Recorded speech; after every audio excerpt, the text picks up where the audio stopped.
C'est sans précédent ce qui se passe présentement au niveau économique. Le gouvernement doit instantanément mettre au point des programmes qui, normalement, prépareraient pendant des mois, en une période de quelques jours, pour s'adapter à la situation absolument qu'on vit présentement et sauver littéralement des entreprises. Donc, on a appris hier que cette subvention qu'on offre aux entreprises, les critères sont élargis. On n'a plus besoin d'avoir perdu 30 mais bien 15 des revenus pour y être admissible.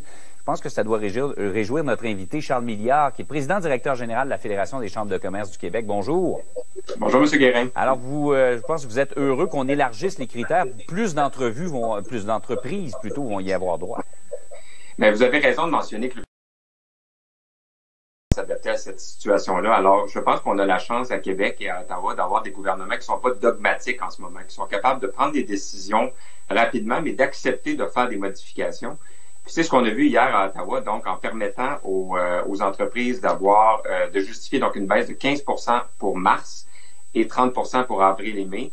Ça donne une bouffée d'air frais donc à plusieurs entreprises et en permettant aussi de comparer la perte de revenus soit à l'année passée ou soit à la moyenne des mois de janvier et février. Ce que c'est que ça ne pénalise pas les entreprises qui avaient eu une année exceptionnelle en 2019.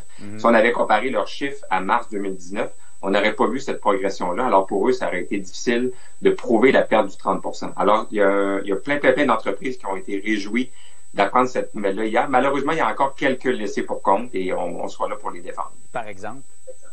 Je vous dirais, par exemple, les start-up, donc les entreprises en démarrage. Donc, il y a plusieurs entreprises qui émergent en ce moment au Québec, puis peut-être que parmi celles-là, il y a le futur Apple québécois, exemple. Et ces entreprises-là qui font de la recherche et du développement, leur succès est basé sur leurs investissements est basé sur un succès futur, donc une technologie à découvrir, un produit à lancer. Alors, ils n'ont pas nécessairement de perte de revenus incroyable en ce moment.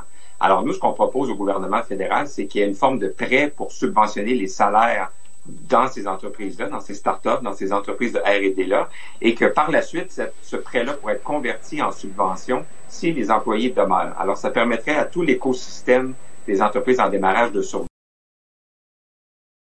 Parce que c'est vraiment ça le futur de l'économie au Canada, ces entreprises-là. Ouais, on se doute là que présentement, il y a beaucoup de vos membres qui doivent essentiellement dépendre de l'aide gouvernementale pour savoir s'ils survivent ou pas. Complètement, c'est certain. Et là, les gens doivent aussi se démêler dans tous les programmes. Donc, on voit des programmes provinciaux, des programmes fédéraux. Je pense que le programme maître, c'est la subvention salariale en ce moment. Ça va permettre d'éviter que le fameux chiffre du chômage arrête d'augmenter. Je pense qu'on a su dans les 1 million de nouveaux chômeurs au Canada, de perte d'emploi, en fait, dans la dernière semaine. Écoutez, il n'y a jamais personne qui pensait dire ça à la télévision en 2020. Alors, la subvention salariale vient arrêter ça, mais ensuite, il y a toute une série de prêts, de garanties de prêts, et les gens doivent se démêler là-dedans, mais globalement, je pense qu'on couvre quand même assez large avec les subventions pour l'instant. Qu'est-ce que vos membres vous disent là? Parce que là, on parle de distanciation sociale sur une bonne période. M. Legault veut pas nous donner, je pense, trop d'espoir. Il donne pas de date. Mais dans vos rangs, là, les entreprises, ça ressemble à quoi? Quel pourcentage sont capables de survivre encore combien de temps, là?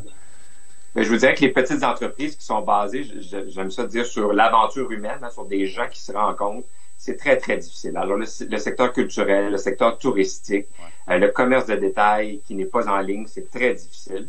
Mais globalement, on va y aller en séquence. Alors, on a appris, comme Québécois, à apprendre des nouveaux mots, la distanciation sociale, le pic de transmission. Moi, je vous en promets un nouveau dans les prochaines semaines, la reprise séquentielle. C'est faux de penser qu'on va reprendre tout ça partout en même temps. On va y aller soit par région, donc il y a des régions qui sont très, très bien préservées, qui pourraient peut-être rouvrir, ou des secteurs d'activité. Je pense, entre autres, à la construction résidentielle. On sait qu'il y a plein de gens en ce moment qui attendent de se faire livrer leur maison, et il y a moyen, au niveau de la construction résidentielle, selon moi, avec quelques employés qui travaillent un peu partout autour de la maison, de procéder à une reprise. Alors, ce sont des exemples comme ça qu'on va voir, mais le premier ministre a raison de on va la vivre probablement sur les terrasses et en plein air cet été encore. Absolument. M. Milliard, merci de nous avoir parlé ce matin. Merci à vous. Au revoir. Bonne journée. Quand on parlait de reprise